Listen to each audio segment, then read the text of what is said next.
नमस्कार। प्रस्तुत है आज का चिंतन। बच्चों के सर्वांगीण विकास तथा अंतःस्रावी ग्रंथियों के संतुलन हेतु आवश्यक है कि उन्हें शिक्षा के साथ योग की शिक्षा भी दी जाए।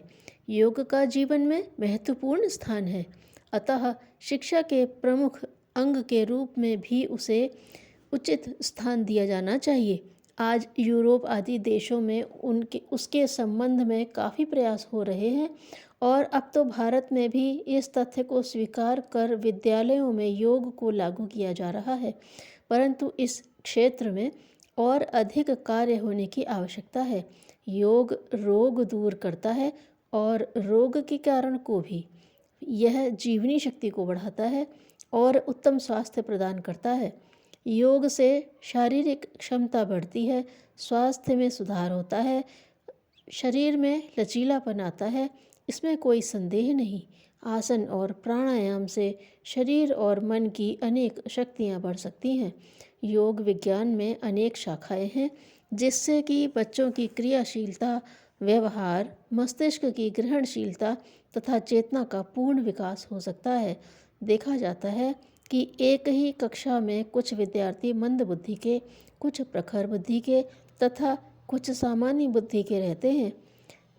विद्यार्थी का मंद बुद्धि होना उसका जन्मजात गुण नहीं है, वरन वह मस्तिष्क को पर्याप्त प्राण शक्ति न मिलने अथवा प्राण शक्ति के असंतुलित होने के कारण हो सकता है।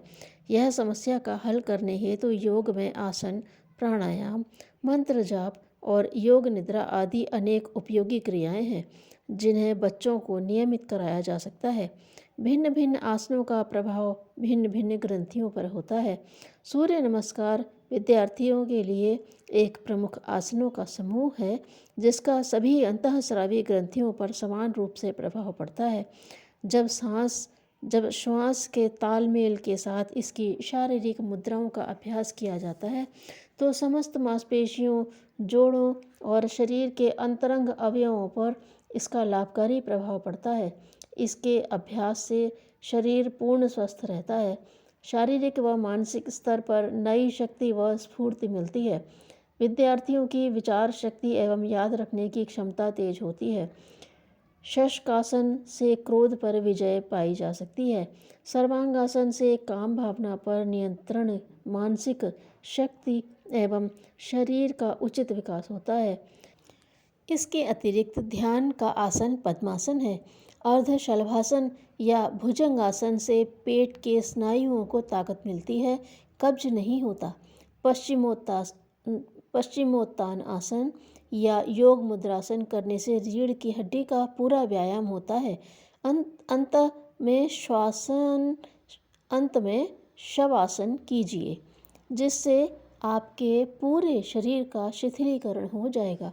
मस्तिष्क को शक्तिशाली बनाने के लिए प्राणायाम एक महत्वपूर्ण साधन है। जैसे जैसे प्राणायाम का अभ्यास किया जाता है, वैसे वैसे मस्तिष्क में एकाग्रता की वृद्धि होती है तथा याद रखने की क्षमता बढ़ती है। प्राणायाम करने से मस्तिष्क में उठने वाले आंदोलन धीरे धीरे शांत होते जाते हैं और स्वभाव जनित उद्दंडता कम होती है। कपालभाति, नाड़ी शोधन एवं भ्रामरी प्राणायाम से बच्चों के मानसिक तनाव दूर होते हैं। यह स्मरण शक्ति को बढ़ाने की भी एक अद्भुत क्रिया है। बच्चों का मंद बुद्धि या तीव्र बुद्धि होने का एक प्रमुख कारण स्मरण शक्ति ही है और इसकी वृद्धि के लिए प्राणायाम, मंत्र जाप व योग निद्रा की नित्य प्रति अभ्यास करना आवश्यक है। बच्चों के अंतर्मन में नए संस्कारों का बीज डालने के लिए योग निद्रा का अभ्यास एक शक्तिशाली अभ्यास है। इसी प्रकार हठ योग की क्रियाएं शारीरिक क्षमता को बढ़ाने के लिए हैं। लालच में आकर अधिक पैसे जोड़ने के लिए दुष्कर्म करना, यह तो कंगाली का मार्ग है। धन्यवाद।